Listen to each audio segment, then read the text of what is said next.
Yeah. So now the chamois horn is through my hand, and I know that these chamois horns are hollow, so they can just pop out. And I'm like 300 feet above the base of the snowfield that I'm at.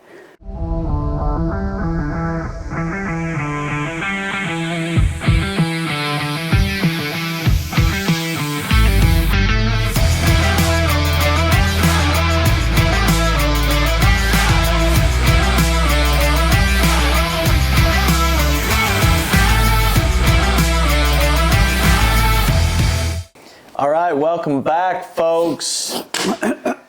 New location for part 2 with Mr. Shane Johnston Of New Zealand. How could I miss that part of it? I just feel like they would have picked up on it. They would have. They should have. Best accent in the world, according to somebody. Well, actually, there was that magazine. There was a report done on the best favourite sounding accent of the world, and the Kiwis was number 1. Yeah. Yep. In any case, we're going to roll into part 2 of this episode. Yep. And where did we finish off last night? I think we were. I'd actually got to Australia. Yep. And I'd finished the diving on the farm. And then all the divers were getting together. Well, you were just you had just finished diving on the farm, and that boat was coming through, checking in on you guys, right? Are they in port, or what is this farm, and why is this big boat coming by? So I thought we might have already covered that, but because they were like calling in, right? Getting ready for their next... Well, no, what they do, mate, is they... so once a year, the mothership goes through the pearl farms, and it has Japanese technicians on board. And on board the boat is very big holding tanks. There may be 6 holding tanks where the oysters that are in those long lines on those nets, the farm workers go along and they lift all those nets out and they take all the oysters out, and they put them in plastic baskets. So these oysters, when they come out of the water, they close up real tight. So then they transfer them onto the mothership and they put them in these holding tanks. So they under the water now, so then the shells relax, they open up. And then they drain the tanks, and there'll be a person in there that'll stick a wooden wedge in the corner of the oyster. So when it goes to close up, it can't close because there's a wedge in there. So they take all the shells out, hand them up to the technicians. The technicians have this shell that's looking at them with this wedge in it in their vise. So then they get their little surgical tool and they'll peel back the scrotum and they'll take the natural pearl out and they'll look at it and they'll put it in. They have a dish with different size in millimetres for the different size pearls. And if it produces a good pearl, they grab a nuclei, put it back into it, take the wedge out, the clam shuts up, they put it back in the basket, goes back onto the boat, which goes onto the pearl farm. That's the cat. Cameo is making a bit of a noise out there. She's excited, it's evening time. And then it goes back onto the pearl farm into those 6 pocket panel nets, and they just get inverted into the net. And how many oysters are they looking at? That seems like a timely job if they have to look at each one individually and have a hand. So it takes some time. Yeah, it actually thousands. Yeah, thousands of oysters. There's definitely a lot of oysters, mate. Yeah, I don't know how many there is on each long line, but there might be. Okay, if there's six in each net, and there might be 300 nets on a long line, and there might be 20 long lines. That's a lot of oysters to go through, yeah. So another thing too is, if it doesn't produce a really good pearl, and sometimes they actually reject the pearl as well, the nuclei, they'll spit it out, which means that oyster's been on the farm, been cleaned, been looked after, it's got no value because it's got no pearl in it. So then they'll kill the oyster, and then they cut the meat out, and the meat is like a piece of steak, like a piece of beef steak. However, it's not red, it's pure white but the texture of the meat is very meaty, like steak. And they'll fillet that piece of steak off the mother of pearl, which is the shell. And that piece of steak is a delicacy. That all gets put into a bin, and then eventually it actually ends up going onto shore, and they have like big posts with wire, and they'll thread the piece of meat on the wire, and it hangs out in the sun and it dries.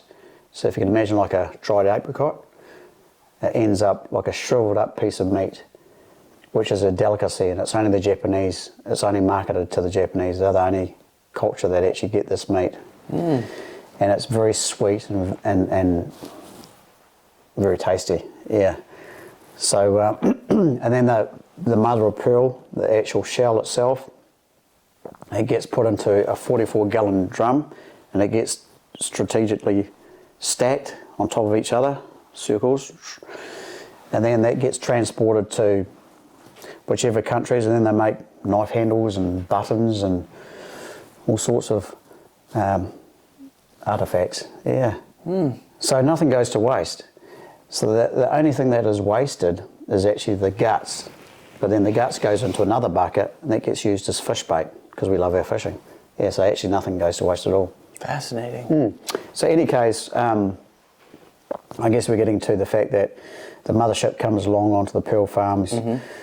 It's taken the cultured pearl out, and then the oyster that is getting killed needs to be replaced. So how do you replace that oyster? Well, you have to dive for the wild oysters out in the ocean. And that's what interested me. So I guess if we might have touched on a bit of it last night, that that was a job that was out at sea and big boats, 100-foot boats.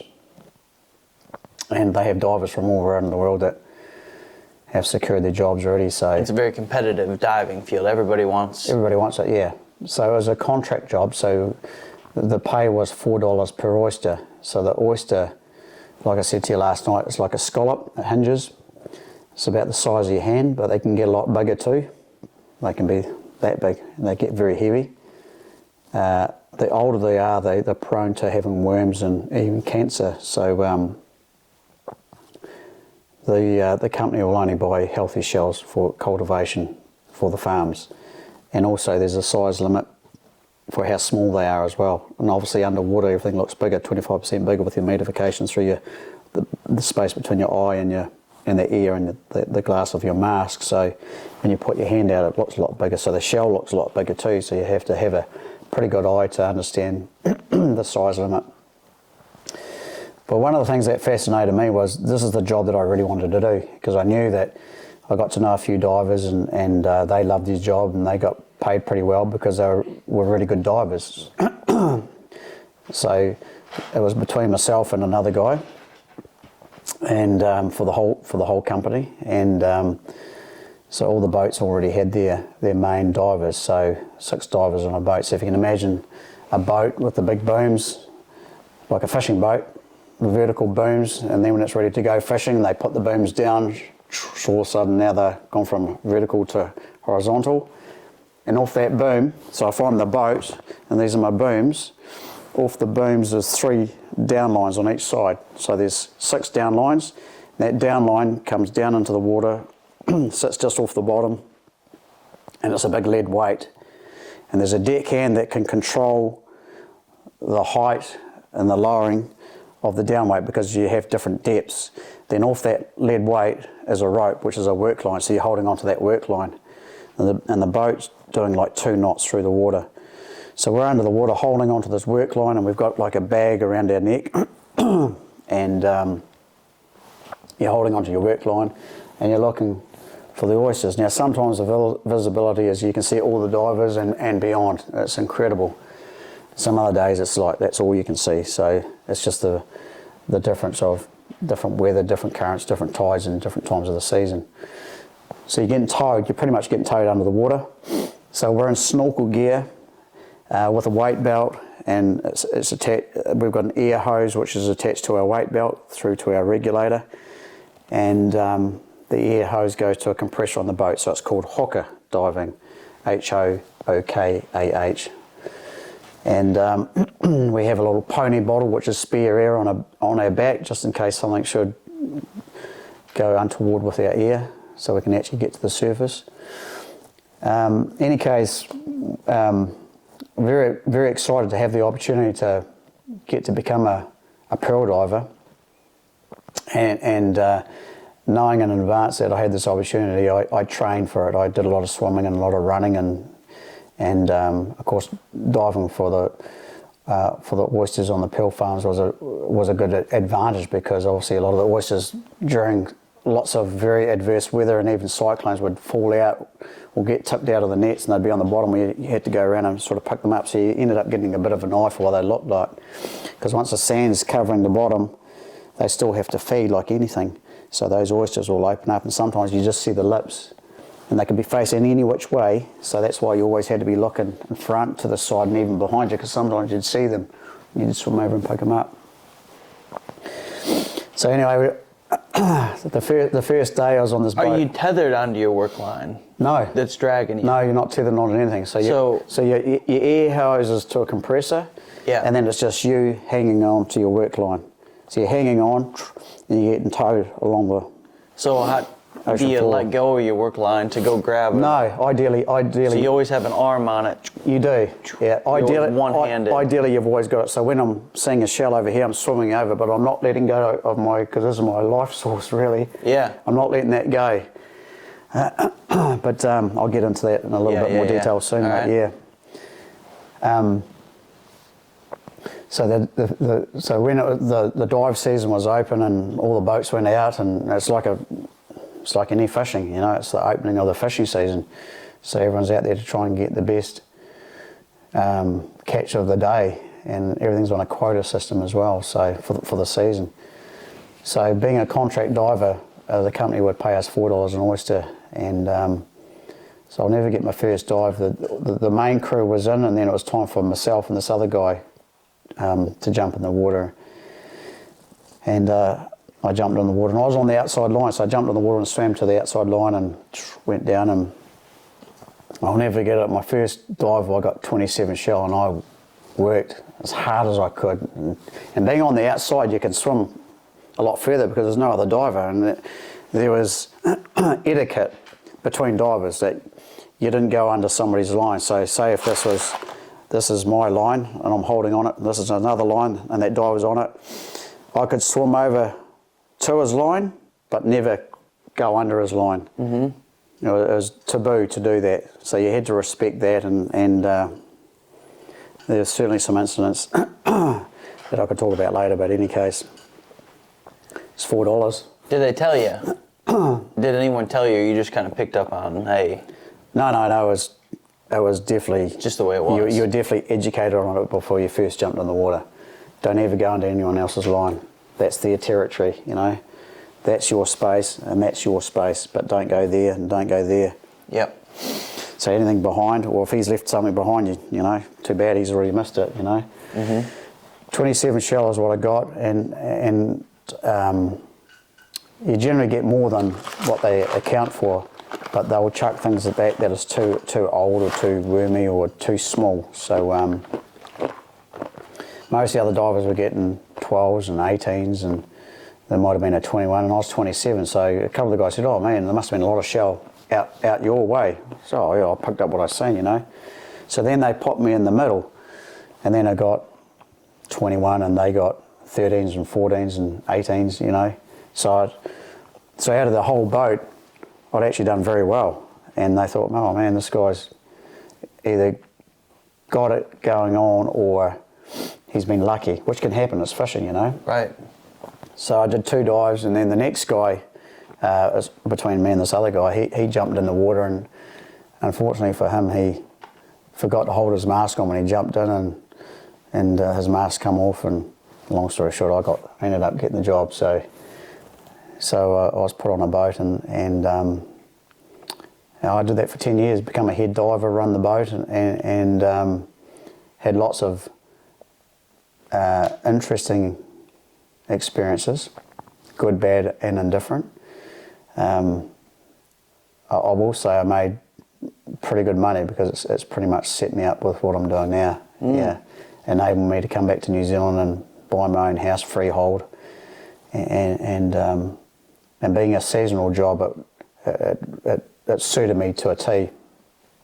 I couldn't get back to America because I had my visa cancelled. Yeah. From being in Alaska. So I always had the travel bug, so ended up going through to Europe and Canada skiing. I love my skiing, love my snow sports, so that's what I was doing in the off-season, yeah. And then when I was in Canada, I spent a whole winter in Blackcomb and Whistler, and I met this guy. I'm digressing a little bit here, but I met this guy who was an Australian on the chairlift, and I said to him, man, what are you doing here? You're a long way from home. He goes, yeah, I'm doing a ski instructor's course. I said, oh, man, that's pretty cool. What are you doing here? He said, oh, I'm just skiing around by myself. He said, what do you mean you're just skiing around by yourself? I said, oh, I've just turned up here and I'm going to be here for a month or so. He goes, man, you should jump on the ski instructor's course with us. I said, man, I've never really thought about that. He said, come on, I'll take you to the coach. So I met him, and they were very accommodating. I went down to the office and paid the fees, and now all of a sudden I'm doing the ski instructor's course. Yeah, become a ski instructor. And then and that was really cool. Meet some really cool people, and they obviously taught us to ski properly and how to tutor people and that. And it wasn't something that I was really thought I'd ever do. It was more of a, they can teach me how to ski better, really. Yeah.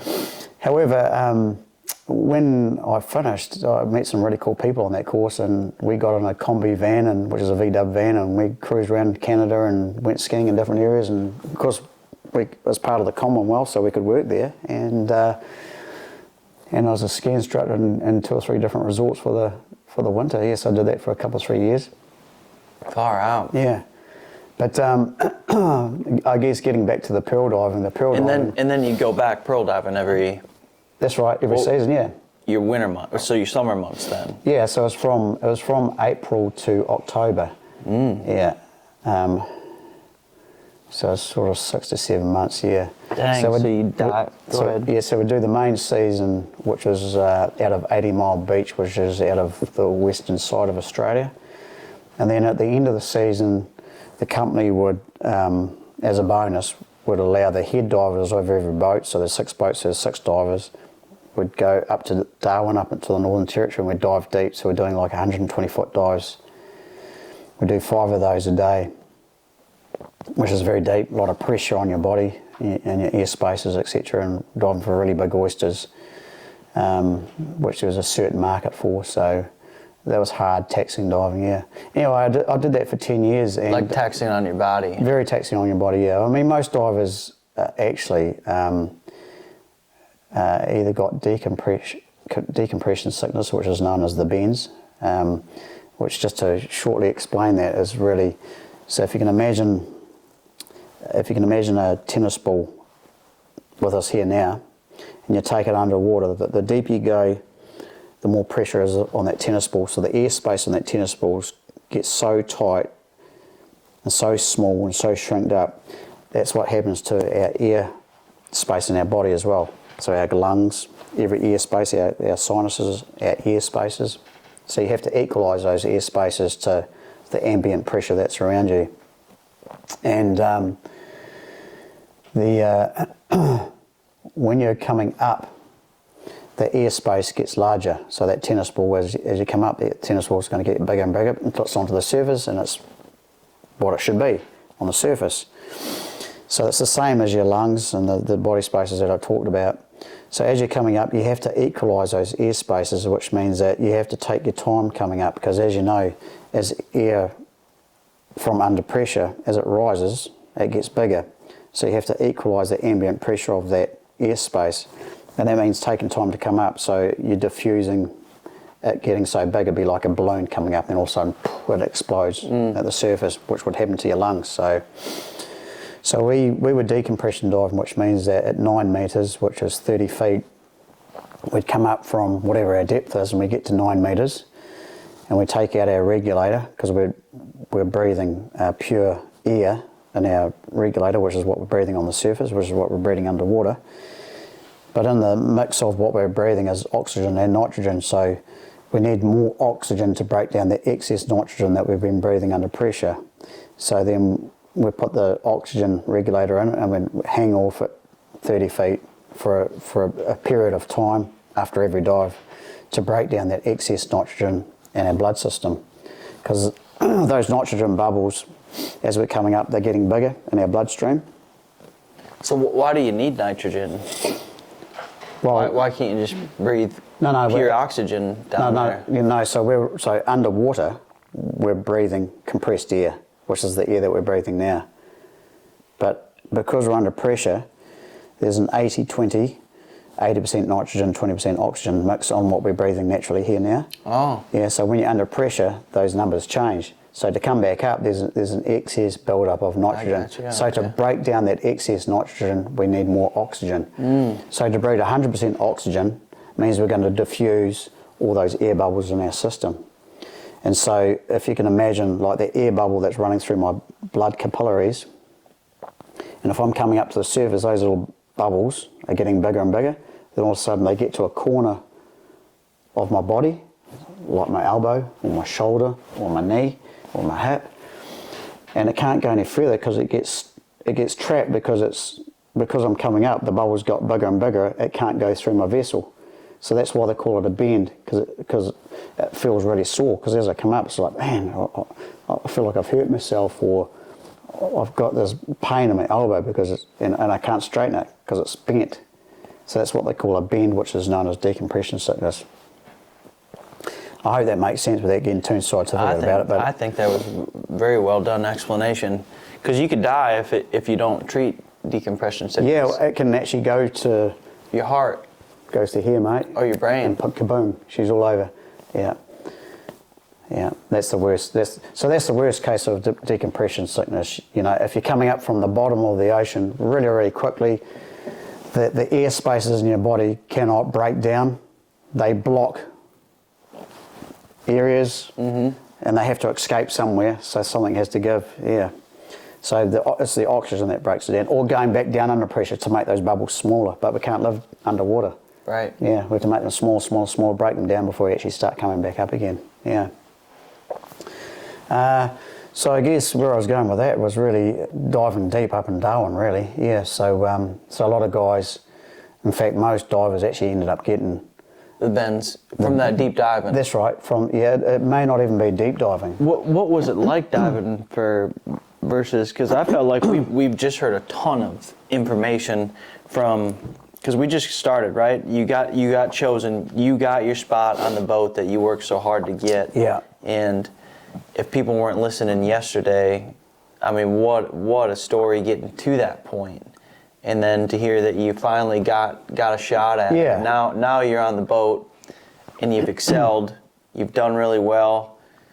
Now you're running a boat. And that's why now you're one of the 6 that get to dive. That's right, yeah. And even in the crew of 60 divers, most of the divers in their time of being a peril diver would have had a bend or decompression sickness, nitrogen narcosis, stung by jellyfish, shark incidents, whale incidents, turtles, poisonous snakes. Yeah, there's all sorts of things that live under the water. Like what happened with whales? So there's lots of stories, mate. But so the whales, if you can imagine diving under the water, and you've got an air hose that goes up. It's got a big loop in it, up on the surface.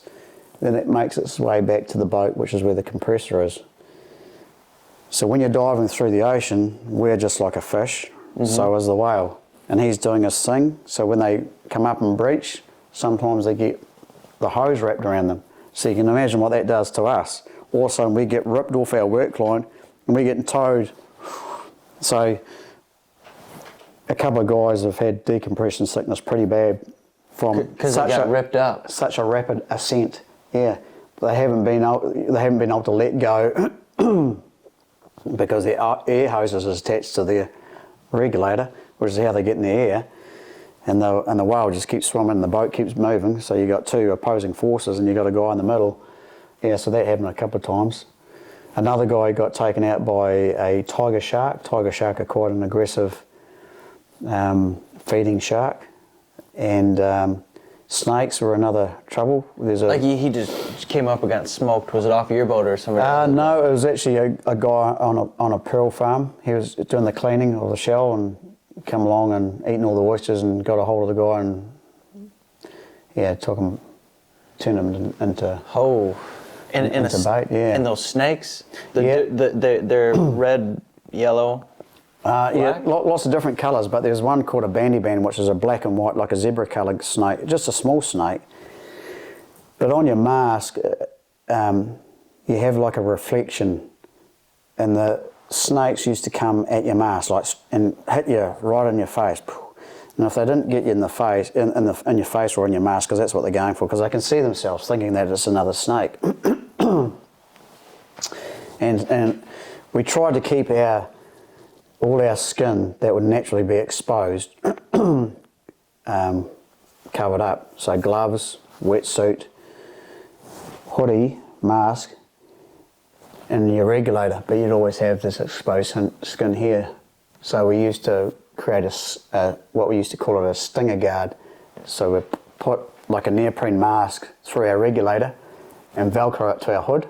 And then sometimes we'd have another one over the top of our hood, because if you can imagine this is the boat, and then the head diver would have a magnetic signal on our hose, so we could send Morse code signal up to the deckhand so he can tell the skipper, okay, for example, 3 might be turned around because we're onto some really good shell. So the boat turns around. So when you're on the outside of the boat, you're going really, really fast because you're up higher. You're on the outside. On the inside, you got a slow turn, but on the outside, you're holding on for dear life sometimes, and you're going like this. And of course, your mask is starting to peel back your forehead. And then sometimes your stinger guard will get ripped off, and then your hoodie's getting air underneath it. Then all of a sudden, whack, you get whacked by a bloody poisonous jellyfish. And the worst one was not the box jellyfish, but a little jellyfish called an irrigangi. Really hard to see. But I tell you what, I got hit by them 3 times in my dive career. And it feels like you've just been sliced with a knife. Not that I've ever been sliced with a knife other than little knife cuts, but it's like a razor blade going through you. You know, sometimes it'd be like your wetsuit here through your wrists, peeling back, you know, or here, you know, that coming off. And but when it hits you, you need to get out of the water, because you've got like about 3 minutes before you start convulsing, because it hits your respiratory system. And I felt it straight away. I was just like, man, shells don't matter. You just know something bad has happened. So you're climbing up, dump your shell out of your net bag into the big bag, which is on your down line. Then you're climbing up your down line from the boat, and then you get out, and then all of a sudden you start convulsing, and the deckhands, they're trying to help you get your wetsuit off and then get you into the shower, and then pouring vinegar over where you've been stung. And then it used to hit me really bad, man. And then you just can't control your breathing, and you're shaking and convulsing. And I remember like holding my hand like this, like, you know, like I can't stop my hand from doing it. It's doing this, and then I'm having trouble breathing, and so they got 100% oxygen on you and trying to hold you down. And then they get on the they get on the phone to the doctor at the hospital and say, man, we've got a guy that's been stung. They go, right, you need to give him a shot of pethidine. So they get a needle out, and it's like a bang into your thigh. But because you're convulsing so much, and because we're so fit doing what we're doing, like my thigh muscles used to break the needles. They couldn't get the needles into me. Yeah, so he went the skipper went through like 3 needles, you know, he only had 4. On the 3rd needle, he got one into my thigh, so I could actually calm you down. So then you can actually, you know, your whole respiratory, your whole breathing system would just slow down. And then you could just breathe normally, breathing 100% oxygen. And then you eventually go to sleep, and then you're buggered for like 2-3 days. Wow. Your body is absolutely exhausted from the amount of trauma that you've been through from resisting the poison from the jellyfish, yeah. Anyway, it's just one little side thing that can happen to you, yeah. But the diving, there's so many stories I could tell, but the diving was absolutely fascinating. And for those that have ever been snorkeling or scuba diving, it was as good of it was as good as what you could ever experience, but a lot more. And a lot more is because we were diving way out where there's no tourist or scenic reefs or anything like this. We're out in the jungle of the ocean, and everything that's out there is out there. And we're fishing for oysters that are camouflaged really hard on the sandy bottom, and you had to have a really good eye to get them. And sometimes you'd come across so many you couldn't pick them up fast enough. Like I can remember, because the boat can't stop, he's doing 2 knots and you're holding on. Sometimes I just used to let the rope just run through my legs, and I'd be just like flat out picking them up, because your basket gets so full, and then you got to grab your line, and then you got to pull yourself up your work line because you got a big bag at your down weight. The trouble was, I did this so many times. You're pulling yourself up, you couldn't help but look, and you'd see a shell, and you go down to pick it up, you pick one up, and you drop 2. You know, it was a lost cause. So then you work out that your bag's full, your neck's trying to hold them down, you just got to close your eyes until you get to the end. And then you swim up, you take your bag off, and you dump your neck bag into your big bag. And then as you're doing it all, you can't help but see all the shell. So you put your net bag and you're diving straight down it. So sometimes I just used to let my work line go, because when I was a head diver, I could slow the boat down. So I'd give like 4 signals, slow the boat down. And then they put a huge drogue out at the stern of the boat, which is like a big tarpaulin with big buoys on it, to slow the boat down to try and make it go slower, because we're in so much shell, you know, because it's only going to last for a short while, and then you're off it, you know. But everyone's just flat out picking them up, because $4, man, sometimes we used to pick up hundreds of shell, yeah. So when it was good, it was really good, like any fishing. There was some days we used to make a lot of money, and some days we'd make nothing because the weather would be so bad, cyclones, bad visibility, but it was an interesting job, yeah, for sure. I loved it. Wouldn't change it for the world. In any case, the purpose of the job for me was the money, but the money was a stepping stone to get where I'm at now. It was a mean for the cause, and I guess how I got out of it, I knew what I wanted to do. I never knew when that was going to happen, and it took an event to make me walk away from the diving, because the money was for me, it was good. And it took a deep dive for me to come up and start cleaning the shell, and I could feel a niggle in my shoulder. I never had one. I was probably one of the fittest divers out of the whole fleet. And I thought to myself, man. This is one of those deep dives for those big shells? Up in the Northern Territory. Yeah. And these are real big shells? Yeah, big clunkers, we used to call them, yeah. And and we're diving as soon as it's light enough to see in the morning until it's too dark to see it at the end of the day. But of course we're diving deep, so all our surface intervals had to be a lot longer too, to break down the excess nitrogen in our blood system. So on this particular, which was the last day of the week that we were diving, because we dived the tides, so they're called neaps and springs. And a spring tide is when there's a lot of water movement. And when there's a lot of water movement, that means that the water clarity is really bad because of the stirring up of the bottom of the ocean, but also it means that the currents and the tides and the rips are very strong as well. So it's really hard for us to actually physically do our job. So during the spring tides, we'd have that time off on shore. So we pretty much partied, and we're young fellas with a bit of money that we like to spend on great things. But I was pretty tight-fisted because I knew what my reason for being here, even though I still enjoyed myself, don't get me wrong, but I put most of it away too. So so the neap tides is when there is less water movement, less tidal movement, and then the sediment would settle down and it gives us more clarity in the water. So visually we could see a lot better, which is easier for us to pick up the oysters as well. And this particular dive was the last day. The niggle in the shoulder, I said, nah, we had 2 more dives to do, so I jumped in, did another dive. Of course, under pressure, that little air bubble that I was telling you about earlier on at the surface, underwater, there's hardly an air bubble. But when you come back up to the surface, it gets bigger. And of course it come up, as soon as I'm back up on the surface again, I'm cleaning the shell, I could feel it again, I thought, man, I've got a niggle. So I went and told the skipper, I said, man, I think I've got a niggle. He goes, righto Johnston, you know what you need to do? I said, yeah, I do.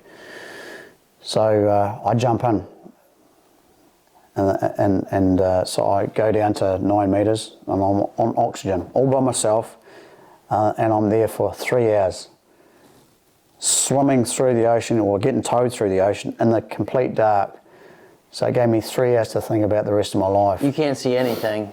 Pure dark. So you just sitting there holding on to the line? Yep, just breathing oxygen, yeah. Just So- 3 hours? Yeah, 3 hours, yeah. And so I'm just going through the motions in my head about, okay, this is unfortunate. It's happened to everyone else except me. I'm the last one that's ever happened to. And I knew it wasn't bad, but I knew it was bad enough for me to notice it. So here I am trying to do the right thing about my health and my body. But it was a turning point in my next life, I suppose, and that was like, this is my last dive. This is my last dive for a pearl oyster, the Pearl Company. And so when I got out, I told the skipper, that's it, mate, I'm hanging up my dive gear. No, come on, Johnson, no, you're not. So I went back to shore into Darwin. They stuck me in a recompression chamber for 3 days. So they put you under pressure. It's almost like I'm back diving again, but I'm in air and I'm sitting in there with a nurse. So it's a hyperbaric chamber. And because you're under pressure, like my voice now is like, hello, who's me? So what do you sound like? And the nurse... Is it big? Is it a big room? Yeah, it's almost like a submarine. That's what it looks like. It's a hyperbaric chamber. It's a cylindrical... Did it feel weird being in it? No, it's just like you're You sitting... couldn't even tell? Oh no, you could tell, right? No, we're sitting in here and it's like a big steel tube with lots of buttons and taps and the nurse and I were laughing at each other because we were both talking like this. Yeah. So I was in and out there for 3 days just to break all down the excess nitrogen in my whole system and then I went back to the head office on the 3rd day. They said, right, we've got this whole course that we want you to do. We know that you've had this dive incident, but it happens to most, and you've had a really good run, and we want to put you through your skipper's course. We want you to be a skipper, to run one of the boats. And I said, well, that's really nice, thanks very much, but I'm not interested. Oh, no, this is what most guys do. No. I said, I know what I want to do, and I'm heading back to New Zealand. You guys have been really good for me. I've really enjoyed my time, and it's been an awesome journey. But I've got a journey in front of me that I need to get close to, and I know what that needs to be, and I need to get back to the mountains of New Zealand. So, see you later. So I was out of Australia, back to New Zealand, and it's like, man, here I am. Bought a house, bought a jet boat. Still couldn't get back to America. So I knew I had like a couple more years before I could get to America. So then I was lying in bed one day thinking, what am I going to call my business? I knew I could hunt, I knew I could fish, I knew I could scuba dive, and I knew I could ski. So I was a dive instructor, I was a ski instructor, I was a fishing guide, and I was a hunting guide. So it can't be anything that's derivative to hunting or fishing or diving or skiing. What could it be? So then I come up with this name. I just woke up and it was just right there in my brain. New Zealand 4 Seasons Guiding. That was the name of my business. Yeah, so that's how it started up. 4 Seasons Guiding. Guiding 4 seasons of the year. If I can make a living out of taking people diving and skiing and fishing and hunting, that's me for the future. And here I am. Yeah, what a dream. Yeah. So then I started going to Canada and Australia for marketing. Also a bit of New Zealand. But I really knew my market, my strong market, was the safari industry in the United States of America. And then... how did you know? How did you know Well, I knew that you needed to go to Australia and Canada for marketing? Like who? Well, it's not like I knew that I needed to do that. I knew I had to go somewhere to try and get clients. Yeah. Because New Zealanders weren't my clients, because the New Zealand way is we can do it all ourselves. Why would I pay someone to do it? Right. Australia was a bit like that too. Canada, not so much. So I tried to find fishing and hunting shows, outdoor events, to go and put up a New Zealand booth and say, hey, come and see me, this is what I do and this is what I can do for you, and just go and have a great time, you know. And I did get a few clients. It certainly wasn't what I was hoping for, but it certainly wasn't anything like where we're at now. So once I got the green ticket on getting into America, it was a very nervous process actually, because I could get a visa to get in, but it was up to the customs and immigration at my port of entry, which was Los Angeles at that time, was for them to accept or deny my access. Because on the form it always asks, have you ever been expedited or deported from a country? So I had to be very careful about how I answered that. Yeah. So how'd you answer it? I'll put it this way, I was a little bit nervous. Yeah. And they were cool? Well, I was trying to be cool. Yeah, naturally. Yeah. Sort of a bit like the movies, isn't it? You know? Yeah. Are they going to let them in or are they not going to let them in? Because I thought, man, when they bring up my passport number, because I had a new passport and I made sure I got a new passport, because as you remember in the last episode I talked about my passport getting taken off me, and they put a vivid line cancelled through the American visa, but they also cut the corners off every page of my passport.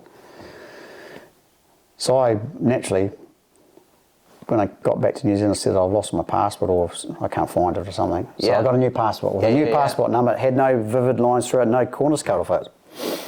So then when I went to America, I thought, God, please, if there's ever a guy, you got to let me in, please, give me a chance. I'm not a bad person, I just had a bit of a bad run and maybe I was a little bit sneaky, but I wasn't being bad to anyone or ripping off any system at all. They asked me the questions, I told them the answers that they wanted to hear, and they stamped me in. I was good to go. That was a huge relief. Now you're in. I'm in America, yeah. And then I went to my first show. I could imagine sweating going up to the counter. Oh my gosh, yeah. So the first show I went to was Safari Club International in Las Vegas, and I didn't have a booth there because I honestly didn't realise I'd even get into America, but I was like a guinea pig. I went into the show not knowing anything, but I was absolutely gobsmacked at how huge it was, and the amount of countries that were represented, the amount of animals that you could hunt all around the world, the amount of different types of guns and clothing and art and clothes. I mean, it just blew my mind. It really was. And I knew, walking around, talking to people that I was meeting, this is where I need to be. So I put in an exhibitor application, and fortunately I was able to get in the following year, and I did the same with Dallas Safari Club and the Wild Sheep Foundation and Houston Safari Club and Rocky Mountain Elk Foundation and Mule Deer Foundation. So I tried to do as many shows as I could, not knowing anything about marketing or advertising, or I thought if I can just go to these shows, because I can see people are going to these shows and they're buying product and they're buying trips and they're buying international destination outfitting trips. And I thought, man, if I can set up a nice booth representing New Zealand, nobody knows me because I've hardly taken anybody from here. I'm just going to have to try and wing it, you know. And that's pretty much what I did. I really did. And some of my very first clients spent a lot of money with me. And to this day, some of my very best friends. And this is going back 28 years ago. Yeah. And the journey from, you know, right from my raw days of understanding people's expectations and knowing how we do things in New Zealand is completely different, because I guess it's a subject on its own, is all the regulation that there is for hunting in America, with seasons and limits and tags and licenses and the fees, whereas in New Zealand we don't have anything such as what I've just mentioned, because all the animals that have come into New Zealand were brought in for the gentry for sport hunting, so they're not naturally from New Zealand, and we have no predators in New Zealand, we have no limits, we have no seasons, and anybody can go out and hunt whatever they like, pretty much. However, what I did learn was, which was really important, was people like to be successful. New Zealand hunting is very difficult, it's very tough. There's a lot of hunters that are very good hunters in New Zealand, so it would be foolish of me to take an American hunter out onto public land to try and shoot a world-class animal when New Zealand hunters can go out there any day, any time and shoot whatever they like. Mm-hmm.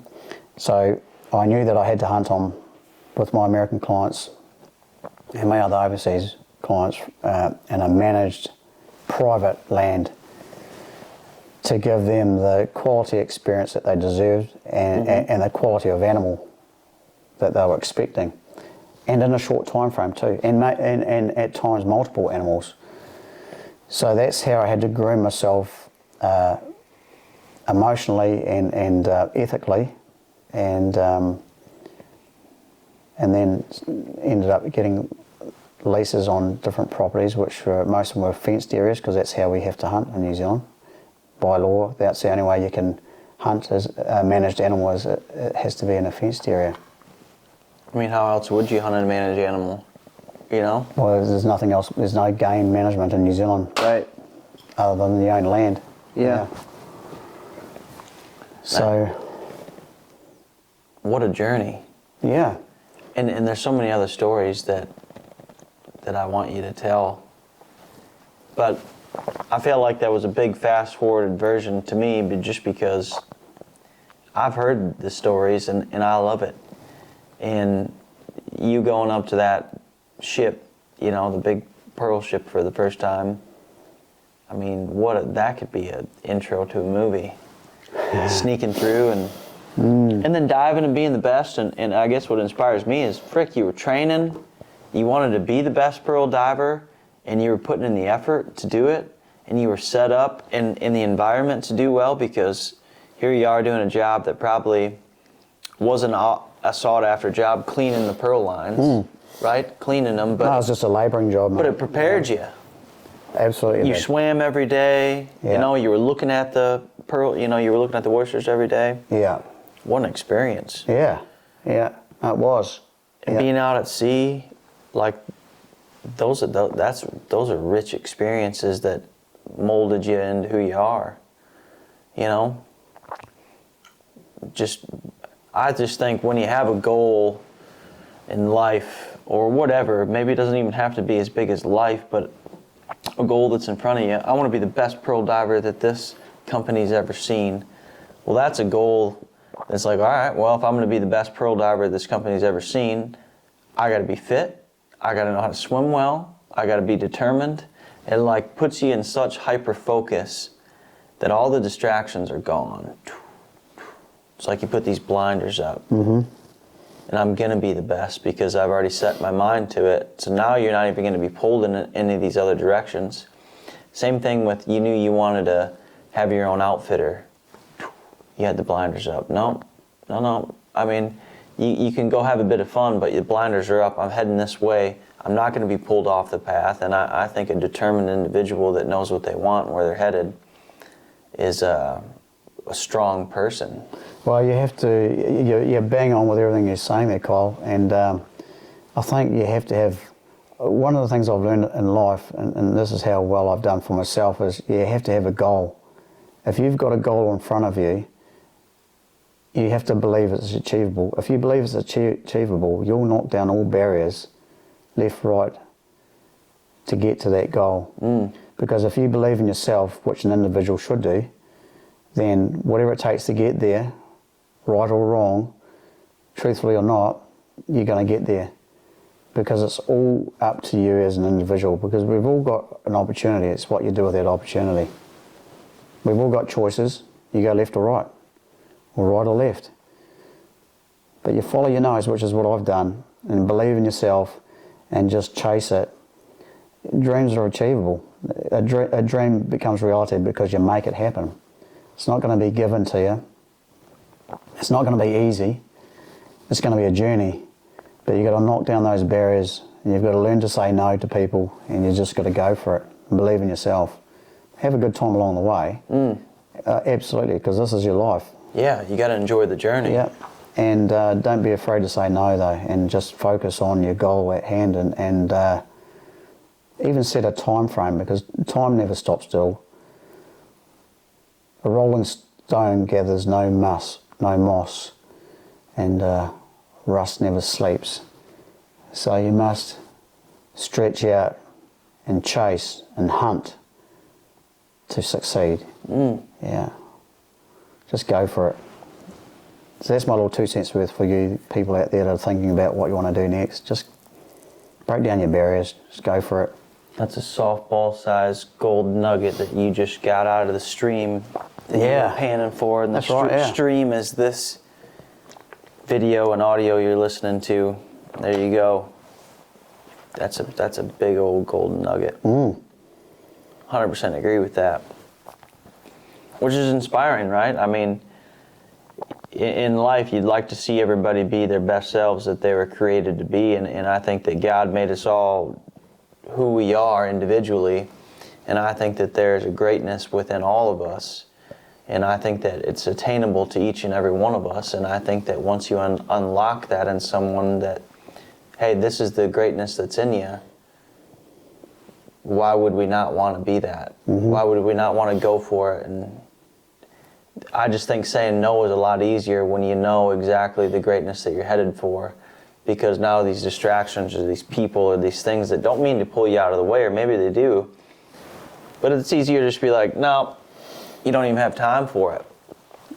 And I don't want to digress away from these stories, because there's more stories that I'd like you to share that are crazy and fascinating. And the story that I'm thinking about next is the chamois. Your chamois story. I think that's an incredible story in itself. I mean, there's that story. So now you're underway, guiding. You came back. You've just woke up with the epiphany. Yeah. 4 seasons guiding. Yeah. That's me. Yeah. That's what I'm going to do. And then I've gone to America and realised that safari, or the word safari, is an American term. Marketing term. That everybody loves to use. So originally it was New Zealand 4 Seasons Guiding. Then I changed it to New Zealand 4 Seasons Safaris. And then I realised the new is after 4, and 4 in the alphabet comes before new. So I changed it to 4 Seasons Safaris New Zealand, 4 seasons. Strangely, I knew nothing about the 4 Seasons in America, the 4 Seasons hotel? Hotel, yeah. But soon to learn that it's a high-end chain of hotels that a lot of people like to stay at, and I sort of felt, well, that sings true to who we are. We're a high-end outfitting business, and we like to put people up in really nice accommodation too, so that sort of resonated with me over time. However, it certainly wasn't my stance in choosing the name because of the hotel. What a coincidence. Because I actually didn't even know about it, yeah. So then... it's fitting though, because for me, I think it's a fitting name for your business, because this is a luxury experience. And not to mention that, I mean, we do some rugged stuff. That's kind of just who we are. And I know people that are listening and watching they don't know us all that personally, who we are, but I think through these stories and just listening to us talk, they can get an idea that we're not afraid to be a little bit rugged, and that you do offer the rugged experience. I mean, think about chatting with the guy, hearing about what your guide's out there doing right now. Yeah, exactly. He's having a rugged experience. He is, yeah. Which is awesome. Yeah, we're pumped up for him. We'd love to do that stuff. Oh, yeah, that's right. So, but not to say that we're not rugged, because that's what we like to do. But man, to me, and this is just my take, is just the details, how clean everything is, how organized, how beautiful, how much time and effort you put into the animals out on the hill, and how pristine your hunting area is. And I think, you're blessed with what an area with all the streams and both rivers and the topography, the bush, the grass. But you're continuing to polish it all the time. You're blessed with the landscape, but you're only adding value to it every year. and just to see where it was Yeah. to where it is now, it's amazing. Yeah, no doubt about How it. healthy it looks out there. I mean, your animals, even everything that you got going out in your breeding facility. Just even with the fencers out there now, it's like, frick yeah, these paddocks needed another separation here, and now you're going to put those shelter belts. Yeah. I mean, you're polishing it. No, that's right. Yeah, I'm You making know, it better than it was. But You had this diamond in the rough, and it's only yeah, that's right too, mate. yeah, it was and too. now it's just it's shining, It is, shining yeah. more and more. Yeah. So I think 4 Seasons is very fitting. No, true. Yeah, absolutely. and New Zealand is a 4-season destination. Yeah, it is, because we can still do everything that the name says we are. And if anybody that's listening has never been to New Zealand, pictures just don't do it justice. It's one of my favorite places for a number of reasons. The people, right? Some of the best people in the world, and I feel like I've been very, very blessed with my relationships here. I've had some of the very best friends that I have here in a different country, but I feel like I've known these guys forever. Yeah, it's pretty cool. Isn't That's it? what's wild Goes is both like, ways, mate. Yeah. you connect and you resonate straight away. Everybody just loves to be active. I'm like, oh my gosh, they all love to do what I love to do. Yeah, that's right. Yeah. Everybody Yeah. wants to have a good time and utilize their off time. Let's go for a hunt. Let's go for a dive. Let's make the most of it. The ocean's right here. We can go up into the hills after that. It's like, I love all this stuff, and Yeah. everybody loves it. Yeah.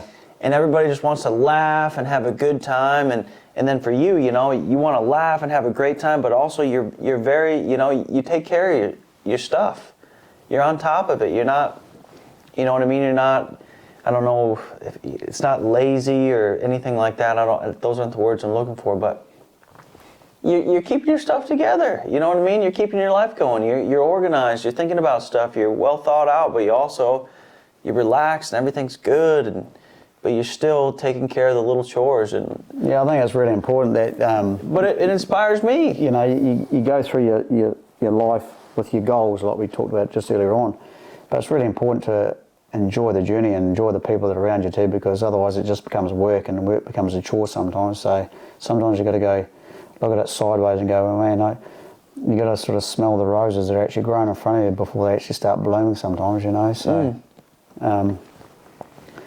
but there's so much that we can talk about. I mean, Well, there really is. just how clean it is.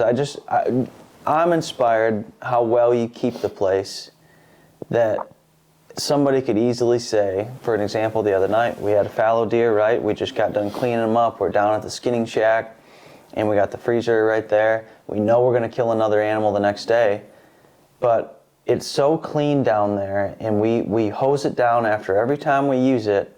It's like, no, I know it's a 10, 12 minute drive to go take care of this, but Yeah. I'm going to do it. Yeah, that's right. Because That's what we do. It's just the way that it is. That's right, yeah. It's not a thought of, I'll just do it tomorrow. It's like, no, that's not even a thought. No, you just take care of it right now. Yeah. And for me, I think there's something really satisfying about living that lifestyle of, there is no tomorrow. It's no, I'm going to do it right now. To me, it's satisfying to be on top of your stuff. Yeah. That way you're rolling tomorrow, you're clean, you're fresh. You don't have yesterday lingering on you. Mm-hmm. That's right. I love it. But anyway, you got to tell the story of the chamois. But there's a lot of stories before then. What would you like to tell? What's something that's hitting your mind right now? Well, it's more to the point. It's like there's a lot of things that were stepping stones before that experience too. Yeah. Yeah, and I guess to step on that actual story, we're going to come to very quickly. But before we get there, if we can just go back to buying the house in Christchurch and starting the business, and and now I'm starting to get leases on different places to hunt with my clients. Mm-hmm. I'm starting to do the marketing overseas. I'm fast realising that I need to put my clients somewhere nice. Where are they going to stay? I'm always putting them in really nice hotels and nice B&Bs, but I really needed to find a lodge. And I had a fly fishing client from Australia that he would book me lots during this fishing season, and he bought this little lodge in a little township called Methven, and it's called Powder House Country Lodge. in Powder House as in snow powder, because it's a ski village for Mount Hart ski area. And so I went and picked them up from this Powder House Lodge, and beautiful little Edwardian villa, 5 bedrooms, all with en suites, modernised with beautiful timber and roaring fire and glass atrium spa, and right in the centre of town looking at the ski area. And I thought, man, this is a really cool place. So I started putting clients in there as well, hunting and fishing clients.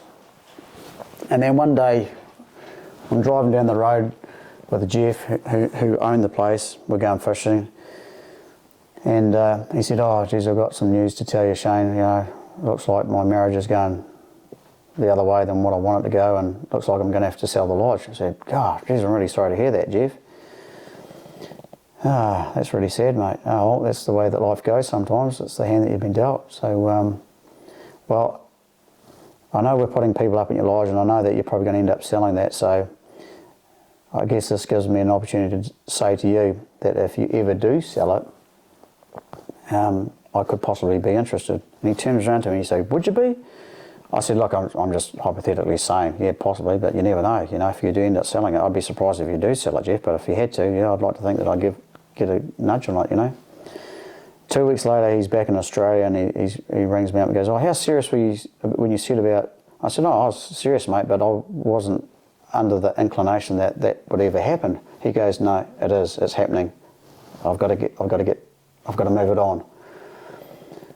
He said, I went, "Oh my gosh." He said, "Look, I can come over and we can do a value." I said, "No, you don't need to come over, Jeff, from Australia." I said, "We'll just get an independent valuer. They can do it, and what it's worth is what it's worth." Anyway, I bought the lodge. Beautiful place. I thought, oh my gosh, things are going really good. Now I've got this lodge, I'm going to put all my clients in there. Never did I realise how much work was involved in running a lodge. Oh my gosh. The cleaning, the cooking, the hosting. I wanted to be out there taking people fishing and hunting. I don't want to be back there serving meals and doing the dinner and setting the fire and making the beds and doing the turnovers and putting the heaters on and checking the water in the spa and making sure it's the right temperature and putting the liquids in. And it's just like, oh my gosh, I really had no idea how much was involved with it, but I certainly do now. So in any case, we got staff, and they took care of that, and ended up moving there and living there, and ended up owning that lodge for probably 8 to 10 years. Yeah.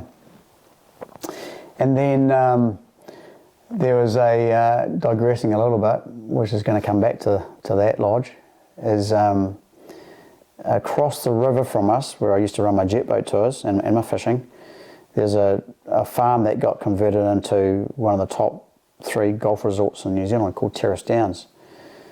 And I'm not a golfer by any means, but I thought, man, that might be a good place to buy a lot or two, you know, as an investment, because all the locals were going, oh, that'll never go, but by gosh, the lots started selling. I thought, man, I better get up there. So I bought a couple of lots, and then 6 months later we had these Japanese clients that were fishing with us, and then they showed an interest in hunting, and then I ended up taking them hunting, and all of a sudden they're back to Japan, now they're back to New Zealand, I'm taking them fishing and hunting again, and they love what we're doing at the lodge. And she said to us, would you be interested in selling your lodge? I thought, oh my goodness, I haven't really thought about that, but let me give it some thought overnight. So of course I thought about it overnight. I said, yep, no, we'd be happy to move it on because of how much work. I said, but who's going to run it for you? Oh, I don't know. I said, because to let you know, that's a lot to run a lodge. It may look good from a guest perspective, but from a worker or employee or employer's perspective, there's a lot that goes into making it all function, as you know. So they said, well, would you be interested in working it for us? I said, well, let me think about that. So we thought about it, and I said, yep, no, we'll run it for a year. We'll still bring our clients, and we'll do what we've been doing as if we own it ourselves. So we pretty much did. So in that course of the time, I said to my girlfriend at the time, Vanessa, I said, gosh, we need to seriously think about our next move. And I said it makes sense to build a house or build a lodge on the golf resort. I mean, everything's right there. The hunting area's not far. The fishing's right there. The jet boating's right there. The skiing's right here. It's only an hour's drive from Christchurch. So anyway, that's what we did. We built a beautiful place on Terrace Downs. We named it Hunter Downs. And we've still got that place, and we've had it for 18 years now. And in that time, great memories. Had a son. He's now 14. He was born on the bathroom floor of that place upstairs. Believe it or not. Yeah. Yeah, I had to almost cut the umbilical cord myself. I had my skinning knife out there and had all Serious? No, seriously, yeah. My girlfriend turned into my wife, Vanessa, and we had this beautiful baby boy named Sam. Yeah. So, but why did she give birth on the bathroom? So as you know, we're out at Terrace Downs. There's no hospital nearby. So the nearest hospital is an hour and 15 minutes drive. And this was in the morning at maybe 6 o'clock. She said, "Gosh, I'm starting to feel like something's going to happen." She goes, "I've got to get up." I said, "Righto. Well, what can I do to help you?" She goes, "Well, I need to make these muffins." I said, "What do you need to make muffins for?" She goes, "Because I know if I have this baby, you know, I've got to feed people, and we just want to make sure." Oh my God. Well, you know Vanessa, you know, yeah. she's like that. So she's down there making these muffins, and I'm upstairs doing whatever I was doing, and then she yells out at me, and I go down there. She goes, "Oh, I think my water's about to break." I go, "What?" She goes, "Yeah, I think it's about to break." Oh my gosh. You got to get those muffins in the oven. Oh no! So anyway, so I take her upstairs and I said, "Oh, just lie down in your bed." She goes, "No, I can't. I'm too uncomfortable. I've got to go sideways and all sort of stuff." She goes, "Oh God, I think I'm going to have it." So I think, "Geez, I've got to call the midwife." So I called the midwife, and she's like 40 minutes away. I said, "Look, I think Vanessa's going to have it." She goes, "Really?" She's a little bit early. I said, I think she's going to have it." She goes, "Oh, you need to get yourself ready." I said, "Yep, I'm all good. Don't worry, it's all good. But turn up when you can." Sure enough, I'm down there. So I get into the bathroom and I put some plastic sheets and some tarpaulins down, and I had a couple of pillows there and some towels, and I got my cleanest knife, got it all cleaned up and boiled up and sharpened up, and I thought, "Oh, this is it. She's going to have a baby. I'm going to have to deliver this kid, you know." So she's on the floor and she's oohing and ahhing, you know. I thought, "God, it's going to come. It's going to come next month." The midwife turned up, I guess fortunately, really. As soon as she turned up, here he comes, because he got popped out, and little fella he looked like a raisin. He was all purple and no noise, nothing. I thought, shit, he's all right. So she gives him a tap on the back and he coughs, and he's all right. So he's all good. And I cut the umbilical cord with the proper snitzers and that, and you got to pinch them off, right? That's right. Both yeah, sides. You do, yeah. So that was quite the experience. But in any case, that's getting back to the lodge. It was a 5-bedroom, beautiful lodge. lodge. Still, how amazing is that? Yeah, it was. Yeah, so that's where our son was born, and Sam the Safari Man. Yeah, bigger, stronger, faster than any other man. Yeah. He's 14, going on 21 now, though. By jeez. Yeah. So in that time that I was there, and Kyle wants me to tell the chamois story. Oh, you can get to it eventually, because this is all really good stuff. Yeah, I don't want to race through all this. Well, this is good. The chamois story is one of many stories, but I guess in the time that we had this place, I started up a jet boat business called Discovery Jet, which we named, and had 2 boats running on the Rakaia River up in the Rakaia Gorge, and it was a good little business. It was sort of a hand in glove, because a lot of clients wanted to know what else they could do other than the hunting and fishing. So we used to take them for jet boat spins up the river, which is more of a scenic thrill ride, I suppose you would say. Yeah, great fishing too, trout and salmon. But in any case, I moved that business on to one of my drivers, because it sort of it took up a lot more time than what I really warranted it. So it was good to move that on, so then I could concentrate on the hunting. And then one of my very good friends, one of my closest friends, bought a property down south and wanted me to go and hunt there. So I said, well, I've already got arrangements. It was where I was at. And anyway, we went through the process, and I ended up hunting there for, gosh, almost 20 years, I suppose. A place called Stravon, a great place, and lots of wallabies, great night hunting. Todd did a lot of things to the property and really developed it well. And one of the greatest things I'll never ever forget him saying was, because he knew that I wanted to own my own place, and that was really what my main focus was. However, Todd was a man of the land and had lots of other business reasons and arrangements, and he said, look, Shane, I know how well you look after our place. He said, you don't need to go and buy your own place. Treat it like it's your own, which I always did. And he always said to me, you don't have to own it to own it. Treat it like it's your own, respect it like it's your own, and enjoy it. So I did that, and I really respected him for that.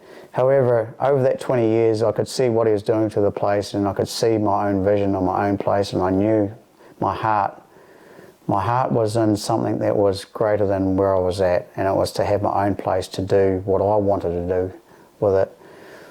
So I started looking, and I put on bids in different properties, and over the course of 10 years I'd actually put bids on probably 5 or 6 different places, and for whatever reason, there's no particular reason, but for whatever reason it actually wasn't supposed to be, and I actually got a little bit despondent. I actually thought, man, I should have had a place by now. The first place was a great place. I was a little bit naive, and the realtor come back to me and said, look, if you only pay another $100,000, the place is yours. But that $100,000 was a lot of money to me, and I didn't want to pay that extra $100,000. In hindsight, I wish I had have back then, but I didn't, and it just wasn't meant to be for whatever reason.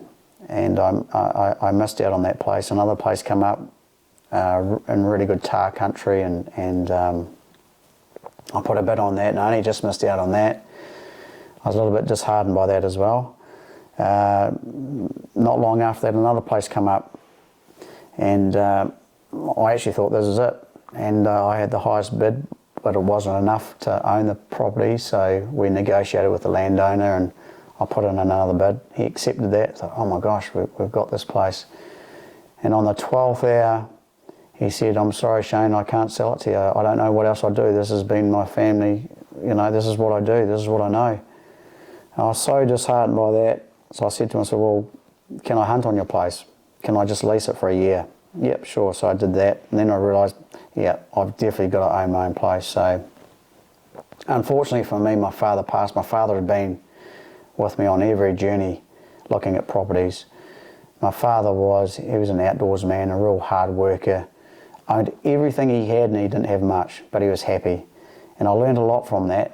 But what I also learned was I knew what he wanted to do, but he never got there. And I thought, man, I don't want to be like that. I want to go, and I want to get, and I want to be where I need to be, which is where my heart and soul is. So I chased that. And I realised then that I have to own my own place. And when he passed, obviously, naturally, it was very upsetting. It was very sudden. It was a brain aneurysm. In fact, he was supposed to take my son Sam out possuming, trapping for the whole week way up in the mountains. And he suddenly passed on. He'd only been with me 2 days prior looking at another place. So after a month to 6 weeks of getting over my father's passing, who was like my best mate. He really was. He was a great man, represented New Zealand in shearing sheep, that is. And he was just a hard worker. Cole got to know my dad really well. And we all miss him dearly actually. But I had to get back into my own groove of my own life, and I thought, man, I need to start looking at properties, even though my mind was on other things. I knew I had to become active again. So I started looking online on my computer, and bang, straight away, here was this place, and there was an aerial shot looking down onto this property that we're sitting on right now. There was all these big hills, these towering mountains behind it, with these 2 beautiful rivers in the Pacific Ocean right there. 15 minutes from a township named Kaikoura, which is where the biggest whale watching enterprise is in New Zealand. Great sea fishing, great hunting all around us. 2 hours from the international airport of Christchurch. And I'm going, oh my gosh, that looks like me. I knew straight away. So I get a hold of the realtor. I said, look, I want to come and have a look at that place tomorrow. He goes, no, you don't want to come and have a look tomorrow. It's pouring down with rain. It's going to be really hard to see. You're not going to get around the property. I said, well, I want to come and see the property when it's wet, so I'm coming up. So I come up and had a look at it, and I knew straight away. He said, oh, would you like to have a look at the house and the sheds and the implements? I said, no, I just want to get out on the hill. because it was the land that I was interested in. All I wanted was my own piece of land. I could create everything else, but I needed to have the nucleus of what the property was about, and that was the land. The hills, the gullies, the trees, the rivers. I've seen it all, and I knew straight away, this is it. This is what I've been waiting for. I still don't know why it took so long. I still question that. However, I do believe good things come to those who wait, and for whatever reason was that I didn't get those other properties was because this property was available at the right time for me. And here we are, we're sitting on it right now. The property was, its original official name is Sawyers Downs, and my son has renamed it as Back Ridge Estate, which is quite fitting really, because there's a main ridge that goes right up behind us, all the way up to the big mountains, and it's what we call the Back Ridge. So, and it's an estate because we've fenced it. We've got rid of all the wild stuff that was naturally here because the genetics went so good. And we have introduced the very best of what you can get in all of New Zealand right here for all the species that we've got. And as Kyle's touched on earlier on, we've done a lot to this place since we've been here, and I've created what my vision is. I knew when I first drove to this place, I could see things that I didn't like, but I could see beyond that, and I could see the land and the vistas and the natural lay of the land for hunting, with all the big gullies and draws and all the massive timber valleys and all the big open terraces and open faces and meadows. It just breathed hunting. So, and that's where we're sitting right now. Very lucky. Yeah. Hope you get to come and see it. Come and share it with us. Yeah. Yeah, it really is. What a special place and a journey to get to it. It just wasn't ready for you. And then until it was. Here it is. Here we are sitting here. Yeah. Yeah. So it's been an interesting journey. So you've heard a little bit about my life from leaving school to coming through to where I'm at now, and there's a lot of other things that we can talk about as well. But I guess my main thing was, and I've already touched on it, but just to reiterate it once again, is like if you believe in something and you believe in yourself and you're true to yourself, knock down your barriers and just go for it, because there's only one person that can make it happen, and that's you. Because if you don't, you're cheating yourself. If you're going to cheat yourself, you're not honest to yourself. You're not honest to yourself, then who are you? So if you poured us all on a line, which way are we going to go? We're either going to go left or we're going to go right. And we all have those chances in life. Some of them are good decisions, some are not so good decisions. Sometimes you've got to be knocked back. But just believe in who you are, believe in what you want to do, and just chase your dreams, because dreams can become reality, but only you can make them reality. And I'm not saying that just because I've done it, or maybe I am, because I have done it.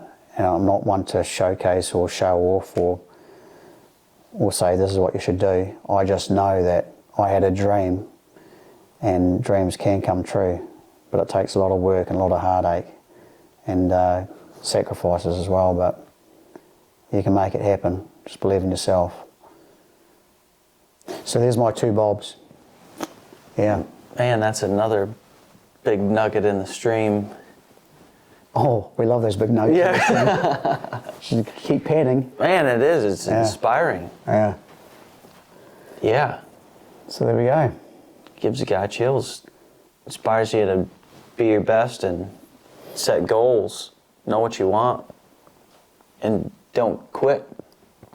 No. Don't be discouraged even though when you get knocked back. Like you said, just keep on searching and the right thing will come. Yeah.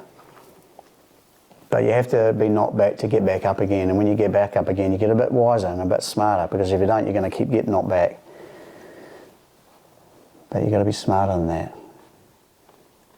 Yeah, and sometimes those lessons serve you well. Another thing I will say, while we're touching on this right now, is, so when I got here, COVID hit us, and we had no farm manager, no ranch manager. We had no one that could help us. And other than when I first left school and I worked on that ranch, which is, man, how many years ago is that? I knew I never wanted to be a rancher, otherwise I'd be a rancher. I knew when I bought a place, I wanted to have a farming or a ranching component to it because I wanted to breed my own animals. But then when COVID hit us, thank goodness I had this place because I could ranch it. We had all these cattle and the sheep and the deer. So I could work those. I had to learn to work those because you had to be in your own bubble. You couldn't get anyone to help you. So I learned in 3 years all about this place. I learned so much. And what I learned more about myself, probably more so than anything, because I knew how I could adapt to what was right and what was wrong. I'd get on the telephone and I'd talk to the local farmers, this is happening, why is this, what? And people will give you their advice and their opinions, but what I learnt is a lot of it is not right. You have to learn it by yourself. It's good to listen to people, but it's always good to take advice, but don't always do what they tell you that you should do because it's not always right. And I learnt that. I learned some of the hard ways, but I also learnt some of the good ways of some of the decisions that I've made myself. And I've been thankful for that because you've got to use your smarts. And when something doesn't feel right in your gut, it's not right. And we all know that. You've got to listen to your gut. If you listen to your gut, then you're going to be true to yourself and you're going to make the decisions that's the right decision. So there's just a little thing there. Yeah. Couldn't agree more about listening to your gut. Yeah. I think that, for me personally in life, I've tried to outsmart my gut before. My gut tells me don't do that. And then in my mind, I justify why I should do it and that it's going to be all right even though I'm going to do it. And I try to outsmart my gut. And I always come back to, I knew better. You already knew it, mate. Yeah. Yeah. But like you said, when you get knocked back, you learn how to listen to your gut better, right? Because I think it's a skill to understand your gut and yourself and to know what's true about yourself. Like you said, you learn so much about yourself making all these decisions here. Psst, psst. Come here, get out of that. I had a cat scratching on the door. We're just at the farm, enjoying it. Great, inspiring story, and it's a different tone, and from all these, because you have a lot of awesome, inspiring, crazy stories, but I think that as fun as they are to listen to, all these different events that have happened to you, and that's why I was like, man, you got to tell a chamois story. But what's more important for me and what I'm most inspired about is listening to the journey of what you've learned and who you've become and how you're still learning and you're still growing and you still have these visions. And, now that you're not done yet, you're still polishing and you're still making it what you want. But ultimately, you're just trying to become the best Shane Johnston that you can be. Yeah, that's too right.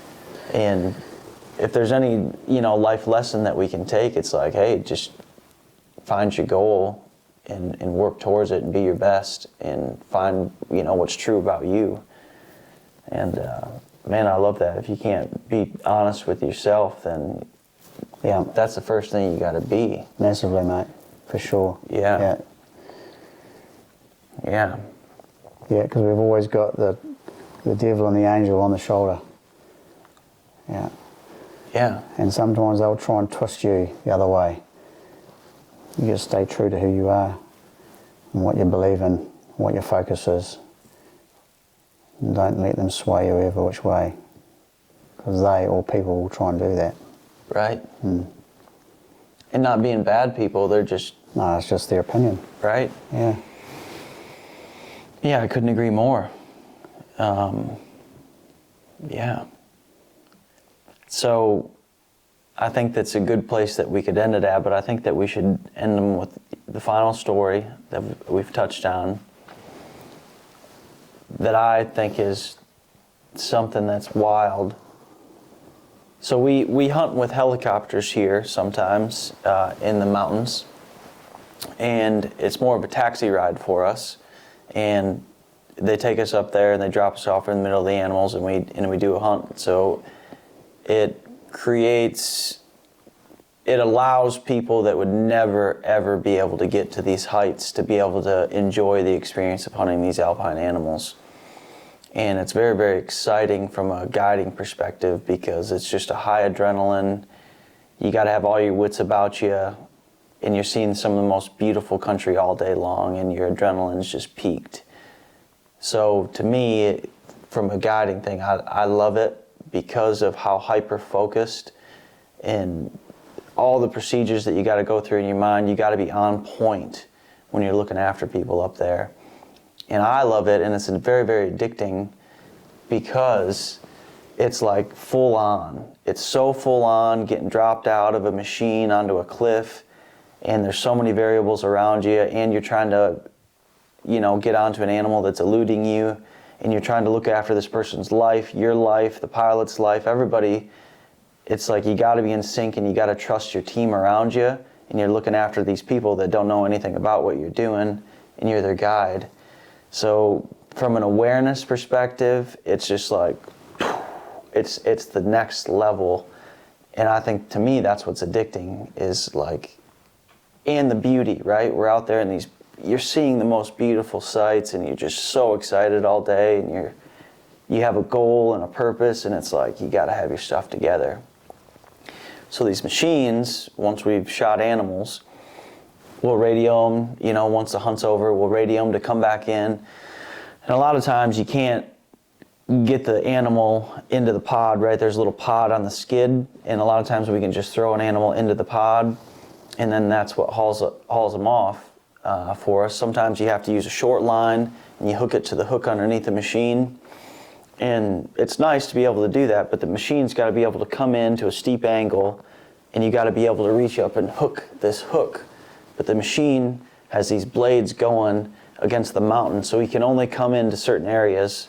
And if it's too steep, or maybe an animal's went down to a gully, you have a thing called a long line, and it's a 200-foot line that comes down, and it's got a big hook on it, carabiner.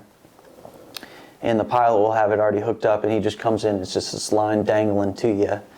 And you girth hitch around the animal's neck, and then away it goes. And we got to use a long line here and there, depending on the terrain. And the animals, different times of the year, can be really dangerous to retrieve because, like right now, we're end of May, we're rolling into June. It's getting snowy up there, icy. It can be quite dangerous because of the steep terrain and what you're dealing with. So in this one particular instant, I don't know if it'll scare people. I'm not sure if you want to share the story, but it's a crazy story.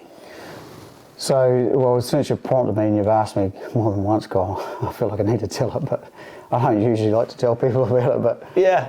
I don't know who's watching this, but or who's even going to listen to it, but this might sound a little bit surreal, but you might have noticed that Kyle talked about a machine. The machine, we call the helicopter in New Zealand a machine because it's a machine that does the job for us, and that's to, as Kyle's already touched on, it gets us to places that we normally wouldn't be able to get to, you can't drive to. It's like big towering mountains, which is where particularly the tahr and chamois, which are alpine animals, live in the South Island of New Zealand and the Southern Alps. Steep, rugged, unforgiving, and a lot of places man cannot walk, and so the helicopter is a taxi to get us to those places. Now, the particular incident that Kyle's talking about is I had two hunters from Texas, and they are after a tahr and a chamois each. It's a big task to get a tahr and a chamois for two hunters in a full day. However, during the rut, they can be easily fooled because they're with the females, and that's all they're thinking about. So, flying around the helicopter, we're locating them, the animals, and once we find a particular animal that we think is worthy of getting out and hunting, the helicopter will drop us off. In this particular instance, we're actually after a chamois, and we're up in this big snowy basin above the bushline, big rugged mountains, and the chamois could hear the helicopter, and he was sort of just walking across this big ice field, and we got dropped out quite a ways below him, and the helicopter flew away and left us. So this guy's name was George, and And I said to George, right, we just got to walk up to that big rock there, and the chamois, he doesn't know that we're here, which is a great thing, but we can still see him, so let's get up to this rock and let's see if we can do what we need to do. So we got up to the rock and George took a shot and the chamois tumbled and he got hung up on a rock on this big face. We were hoping he was going to slide all the way down, but he's a long ways up. So so I get on the radio to the pilot, who was way down the valley further, and I said, oh, we've been successful on the chamois. He said, great, I'll come and pick you up. So he comes in and picks George and I up, and we fly up to where the chamois is, and it's like, where do you want to get out? And I'm thinking, man, it doesn't look very nice to get out anywhere here, but that's where the chamois is. So I tried to get out on a particular place, and I thought if I can get my 2 feet on these 2 rocks here, I should be able to get to the chamois. No, that wasn't going to work, so I jumped back in and we manoeuvred to a different position. I said, well, let's just try that rock there, and I got out and I thought, oh, this is about the best I can do. So I took a strop with me, which is like a rope with a carabiner on, so we can put a noose around the animal's neck. And the pilot said, right, I'll just fly back down, and I'm going to have to put the long line on to come and retrieve the animal. So he took a couple of minutes to do that, and I was sitting up there with a chamois, and it was in the middle of winter, which would have been late June, early July, and it was a really eerie feeling. It was just silence. You couldn't hear anything other than the whistling wind. And I'm way up there all by myself, and I'm going, man, I hope the helicopter comes back, because I cannot go anywhere other than where I'm at. I'm on a steep face, and there's nowhere I can walk to because it was just too steep to walk. So as I'm getting to the chamois, he was like an arm reach away from me. That's where his hind leg was. And then his head was caught on the rock. That's what he slid down on his head, just his horns. So chamois horns, they hook up like that with 2 big hooks on them. And one of those hooks was caught underneath a rock. So that's what just held him up in his face. So I could just get to his hind leg, and I thought, I'll try and get the strop around. So I had my knife and I made a little incision in his hock, which would be like there. It was his back leg. And I threaded the rope through it and did a half hitch, and so now I've got the carabiner. So here comes the helicopter, and he's way above me. He's got this big long line on him. Like Cole said, it's about 150, 200 foot long line. It's got the big hook on it. And it comes up there, and all I got to do is get my carabiner on, and it swings past me, and it comes back, and here it comes again, and I hook it on, and then I give him the thumbs up, so he's way above me, of course. So then he starts flying backwards, and as he starts flying backwards, the chamois leg starts lifting up. I'm thinking, oh, it's all good, it's all going to happen right. And then as he starts lifting up, the chamois horn that was caught under the rock is still caught under the rock, and I'm thinking, oh no, it's going to bust his horn off. So I reach out and took a leap of faith, really, and grabbed his neck and pushed his neck away from the rock, so the hook of the horn would remove itself from the base of the rock, which it did. Because as I did that, it come back as a pendulum and hit me in the back of this hand here. And because the pilot's still lifting up, and as he lifted up, the horn went through the top of my hand. I went, oh my gosh. So as my arm's going up with the chamois, I get my other hand and I reach out and I grab the horn like this, rip it out of that hand, and now it's through this hand. Now it's hooked through my hand. So I think, oh my gosh, now this one's going up. And as I'm reaching for the horn to pull the horn out, I'm flying through the air. So now the chamois horn is through my hand. And I know that these chamois horns are hollow, so they can just pop out. And I'm like 300 feet above the base of the snowfield that I'm at. And I looked down, I went, oh no. So then, as I'm thinking, because I've got the radio in my pocket, and as I'm swinging through the air like this, the radio pops out of my pocket and goes down into the abyss of the ice field below. And I'm thinking, oh, now I can't talk to the pilot. All I can do is hold on. So I reach up and I grab the other horn. So now the horn is hooked onto this hand, and I'm holding onto the horn with this hand. And as I'm flying through the air, I'm thinking to myself, I'm so calm and I'm so relaxed. I don't feel any pain. I have no fear But what I'm saying to myself is, if there is ever a God, I need you right now. Now, I'm not a religious man, but maybe I am. And I'm flying through the air, and as I'm looking at the mountain, I'm thinking, man, I wonder if he knows that I'm actually underneath the chamois.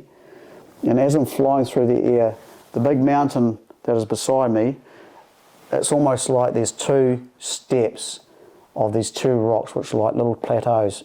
And I'm saying to myself, if you are a God, and if you are there, you need to get me to these two steps. This big jagged mountain, and there's like two defined steps there. And as I'm thinking this, I'm getting closer to it, flying through the air, and here it comes. Here's one step, here's the second step on those two steps, and then the chamois comes down. Now the chamois is down on the ground at my feet. So I let go of that horn. I take that horn out of my hand because the blood's squirting like anything. And then I turn around because I'm standing on this big steep mountain full of snow and ice, and I'm on these two flat rocks. And I look around, and the helicopter comes down, and now he's hovering beside me. So if you can imagine, the mountain's here, I'm here, the helicopter blades are so close to the mountain, he can't get any closer. But there's a gap between where I'm standing and where the helicopter is, like a big gap to the abyss below. So I'm looking at his blades, and I'm looking at him, and he's as white as a ghost because he knows what's happened. And I'm just going like this, if you can come in just a bit more, because I knew I had to take a leap of faith. And as he comes in, he just sits there and he just nods, this is as far as I can go. And I look up, and his blades are like that far from the rocks. So then I jumped, and as I'm jumping, I jump and I grab he had a pod or a cage on the side, so I jumped, grabbed a hold of that and grabbed a hold of the door at the same time. So now I'm standing on the skid, so a helicopter has a skid that goes onto the ground. And I open up the door, and I'm having trouble opening up the door because I've got blood on my hand that keeps sliding off the door handle because the machine's doing this. So I open up the door and I jump in there, and I close the door, and he goes, "Are you okay?" I said, "Yep."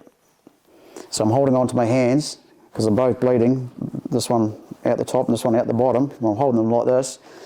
And we did this incredible corkscrew dive down in the helicopter that went so fast, all the way down the valley floor to this creek that's in the bottom. And as we're flying down, I said, those hunters didn't see that, did they?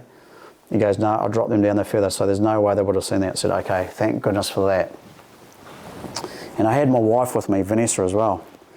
So I thought, thank goodness I didn't see that. So we get down, and we get out, we go down to the stream. He brings his first aid kit, and of course, he looks at my hands, and they're big open wounds, and you can see the tendons in my hand. And so anyway, he bandages both my hands up. I said, hey, look, in my backpack, in the top of my backpack, there's a zip there, and I've got a set of gloves. Grab the gloves, and I can put my gloves on so no one sees the bandages. Oh, it's a good idea. So he asked me to stick my hands into these gloves. I said, man, I've got my feelings, so that's really good. He said, okay, cool. He said, right, man, we've got to go back, pick Vanessa and the clients up. We've got to get you to a hospital. I said, no, you don't. He goes, no, I do. He said, no, you don't, mate. I said, mate, all we've got to do is get one more chamois, and then we can get back to town, you know, and then we'll sort that out. He goes, are you crazy, man? I said, no. I said, look, I'm full of adrenaline. I can feel it. I know. I don't feel the pain. Everything's working, man. He said, let's not say anything. Let's just go down, because we've got a chamois. Let's go down. Let's take some photos of it. We'll get them in the helicopter, and we'll go out and we'll find another chamois. And that's what we did. Down and took the photos. I had my gloves on. They didn't know any different. I didn't say anything. Nothing was different to them. Got everyone back in the chamois. One more chamois to get. There's one there. Right, just get out. Shot the chamois. Perfect. Oh, thank goodness for that. It's in a nicer spot, luckily. But I will say, I was very hesitant about picking up that chamois, particularly by the horns. Yeah, so got a little bit gun shy, naturally. In any case, I threw the chamois into the pod and jumped in the machine. So now we're flying home. And as we're flying home, there's a southerly front, which is where our bad cold weather comes in. It starts raining around the perspex of the bubble. And I just started relaxing. Oh, God, that's good. We've got the two tail and the two chamois. That was an incredible day, and everyone's happy. And now I can start feeling the adrenaline wearing off, and the old shock's starting to set in. I'm thinking, oh, and I'm starting to heavy breathe a bit. And Vanessa said, you all right? I said, yeah, no, I'm all good. She goes, you sure? I said, yeah. And I just nicked myself with a knife. She goes, really? Let's have a look. I said, nah, it's all right. It's just a little bloody nick. I just have to go to the doctors when I get back. You sure you're okay? I said, no, I'm all fine. So anyway, we get back, and of course I couldn't skin the animals at all, so I had to get the pilot to arrange someone else to come and help me out with that, which wasn't a problem at all. And I said to my wife, I said, look, do you mind driving? I said, I just had a big day and just want to sort of chill out a bit. She goes, no, it's all good. We didn't have far to drive, like 10 minutes, 15 minutes, and so we drove to the lodge, and which was our place, and I said to the clients, oh, you go on there and get yourselves a beer out of the fridge, and there's whiskey in the cabinet, and just make yourselves at home. I'm just going to go and get this sorted out. Yeah, no worries. We'll see you back soon. Have a shower, and we'll jump in front of the fire, and we'll see you there back soon. So we go to the medical centre, and of course the pilot already arranged the phone call with them, so they were waiting for us, and we turned up there, and so they wanted to know what had happened, and I had to be careful saying what had happened because my wife was there, and so anyway. So I was holding my hands because I'm trying to stop the blood, of course, even though I had bandages and gloves on. So let's have a look. So they took my gloves off. Now my wife's standing like right there beside me, and then the gloves come off, and then of course you can see the blood coming through the bandage. She goes, "Oh my God! I thought you said you just cut yourself a little bit." So they're taking the bandages off, and next minute, she's on the ground because she could see the blood coming. She did. She fainted. Yeah. So they poked her up. Now she's on the bed beside me. So we're both on the bed. Yeah, and of course he goes, oh my gosh, he said, you're so lucky you haven't done your tendons and that, so he stitched me up, both my hands, and bandaged me up, and of course we go back to the lodge, and the boys are in front of the fire enjoying their evening beverage, and I walk in there with these two bandaged up hands, and go, oh man, what have you been doing? I said, I just had to have a bit of a box with the doctor. He said, no, it's just a little bit of an incident that happened, so they knew nothing about it, of course, but here I am to tell the story. And so what I learned about that was a lot of things, obviously, but it's a story that I don't really share with too many people because I can't believe I'm even sharing with everybody that's watching or listening to this, but it's one of the things that we actually go through, one of the risks of what we do. We're trying to do the best by our hunters and our clients, and sometimes we put ourselves in situations that a lot of people don't even realise that we're putting ourselves in, just to try and get them their animal for them to be successful.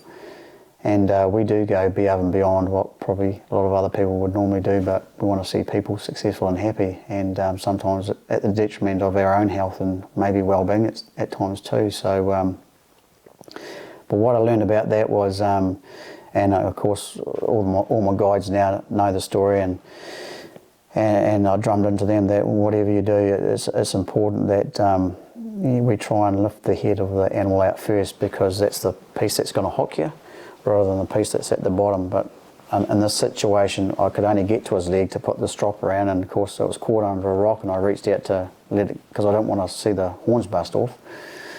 You're thinking that you're doing the right thing, but it could have cost me my life, like that. If those horns had pulled out, because it's just a shell, I would have fallen to my death, and I knew that, and I guess that's why I felt so relaxed when I'm flying through the air, and I had time to think about it and digest it all, because I had no pain, no fear, and I honestly thought, I'm on my way. This is the end of my time. But it wasn't meant to be, and I wasn't meant to go for whatever reason, and here I am telling the story of such. So there you go. There's the story of the chamois, a mountain antelope in the Southern Alps of New Zealand. So there you go, Kyle. I love the story, and for me, or anybody listening, or even just like you tell the story to your guides, it makes me a better decision maker to hear things like that, stories like that, and I know, it's an intense story, and it's, I know you don't like to tell a lot of stories about yourself, but I love to hear them, because even for me, I'm learning as I'm listening. Sure, of course, yeah. When I'm in those situations, or we have an animal, it's like, hey, look, how big of a risk is it if we take this animal here? It's not worth it. No animal's worth your life, and you're always running that through your mind, like, hey, look, it's tiger country. We're just we're moving on to the next one. There'll always be another animal. That's right. Yeah. Or like in that situation when it's getting lifted out, you know in that moment when an animal's getting lifted, you still got to be super cautious of that. A rock's getting blown down on you, like That's right. you having your wits about you that this is dangerous, and I have to be cautious of the dangers around me. Not fearful of the dangers, but respectful of what's Bang on, what's mate. around me. You Bang know? on. Yeah, know your environment. So to me, these stories are super helpful to make me a better guide and decision maker or anything else in life. If I'm, whenever I get into these situations, to hear that, I feel more empowered to make a more well-rounded decision that's going to set me up for success later. And that's how I take it. No, that's right. Absolutely, mate. Yeah. And I think it's just an amazing story. Holy cow. Yeah, it is. It is. It's And like a huge blessing to be like, all right, God, if you're here, I need you. I need you now. And you get set down right where you Yeah, need to be set down. it's so surreal to me. I mean, I don't go to church, I don't preach or anything, but I tell you what, if I needed him, I wanted him, and I got him, and he laid down those 2 rocks, which is, they were so defined, but not only could I see them, the pilot could see them. Like, he put me right on those 2 rocks. And it was like the 2 stepping stones. All I needed was 2 stepping stones, and there they were, in a sheer bluffy face, there's these 2 stepping stones. And I thought, man, if I can, please, if you are there, I really need to get to those 2 stepping stones. And I did, and here I am telling the story about it, which is still surreal, to be honest. Yeah, very, very lucky, very, very blessed, and very fortunate to be able to go through that and actually educate people on that as well. Yeah. So there we go. Well, I think this has been a great podcast through and through.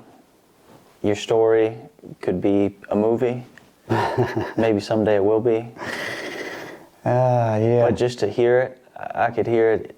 I'd never get tired of hearing all the different stories and how inspiring the upbringing is, and feel fortunate to be a part of some of this journey that you've had, and to be here and to hear this, and just like, as you're thinking about your own dreams and goals, it's like, gosh, it just hits home to people that think in life, we shouldn't settle for mediocre. We should shoot for what we really want in life, and put those blinders up and go for it, because this is our one shot here, and we want to look back to say, hey, we gave it all our biggest go. Yeah. And Without a doubt, mate. as long as you keep getting up and keep moving forward, you're going to get there. Yeah. No, absolutely, mate. I'm all for that. So we appreciate everybody for listening in and watching this discussion, this podcast, whatever we want to call it. But we love what we do. We're very fortunate. This is Shane Johnston, the man, the myth, the legend. Oh, come on, God. And if you want to see Shane for yourself, come on over to New Zealand and experience the very best that New Zealand has to offer. 4 Seasons Safaris New Zealand. That's who we are. That's where you want to be. Lots of adventure, lots of fun. And more importantly, we're here to serve you and give you your dream. Turn that into reality. And if you want to get a hold of Shane, you go to fourseasonsafaris.com. No, .co.nz. I should know. Yeah, you should know, but let me help you out with that, mate. Let's that last bit. It's actually 4 Seasons, the word, .co for company, .nz for New Zealand. So 4seasons.co.nz. And Z for everybody else in the world is Z. In New Zealand, they call Z Z. So .co.nz. There you go. Find him on his website. He's got social media, 4 Seasons Safaris, Instagram, Facebook. Get a hold of him. You want to come over here, you will not be disappointed. See y'all in the next one. Thanks for watching. Let's go have some fun. Yeah. So come on. Yeah.